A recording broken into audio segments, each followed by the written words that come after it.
আমরা একটা অঙ্ক দেখতে পাচ্ছি, একটি দ্রব্য 960 টাকায় বিক্রয় করায় 40 টাকা ক্ষতি হলো, শতকরা ক্ষতির হার কত? একটু বোঝার চেষ্টা করুন। যে যদি একটা, মনে করেন একটা কলম আপনি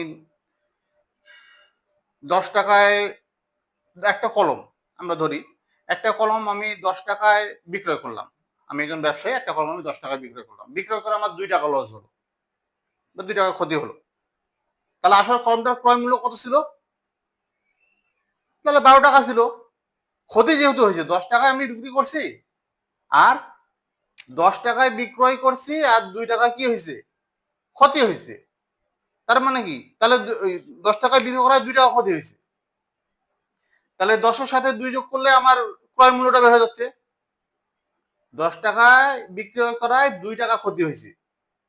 তাহলে 10 টাকা, তাহলে আমার 10 টাকা, 10 এটা বিক্রয় মূল্য, বিক্রয় মূল্যের সাথে 2 যোগ করলে আমার ক্রয় মূল্য বের হয়ে যাচ্ছে, তাই না? তাহলে আমরা প্রথমে ক্রয় মূল্য বের করব।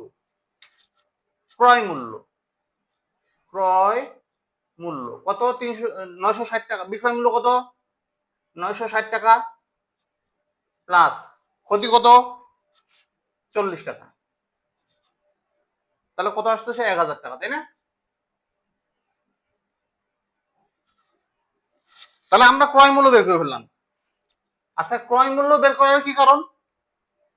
অর্থাৎ শতকরা, আমি বলতেছি শতকরা ক্ষতি, ওরা কিন্তু ক্ষতির পার্সেন্টেজ চাইছে, তাই না? বলছে যে শতকরা ক্ষতির হার কত। ক্ষতিটা দিয়ে দিছে পরিমাণটা 40 টাকা, আর এর এর শতকরাটা বের করতে বলছে। তাহলে শতকরা ক্ষতি বের করতে হলে আমরা জানি যে লাভ বা ক্ষতি যেটাই বের করতে হোক, সেটা অবশ্যই ক্রয় মূল্যের সাপেক্ষে বের করতে হবে বা ক্রয় মূল্যের সাথে তুলনা করে বের করতে হবে। ক্রয় মূল্যের সাথে তুলনা করে আমাদের লাভ বা ক্ষতিটা বের করতে হবে। তাহলে এই জন্য কিন্তু আমরা ক্রয় মূল্যটা বের করলাম।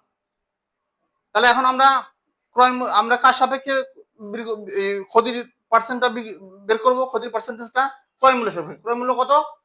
1000। আর কার কার পার্সেন্টেজ আমরা বের করবো? 40-এর, তাই না? যেহেতু 40 টাকা ক্ষতি, 40। আর পার্সেন্টেজ বের করার জন্য 100 দিয়ে গুণ করতে হয়।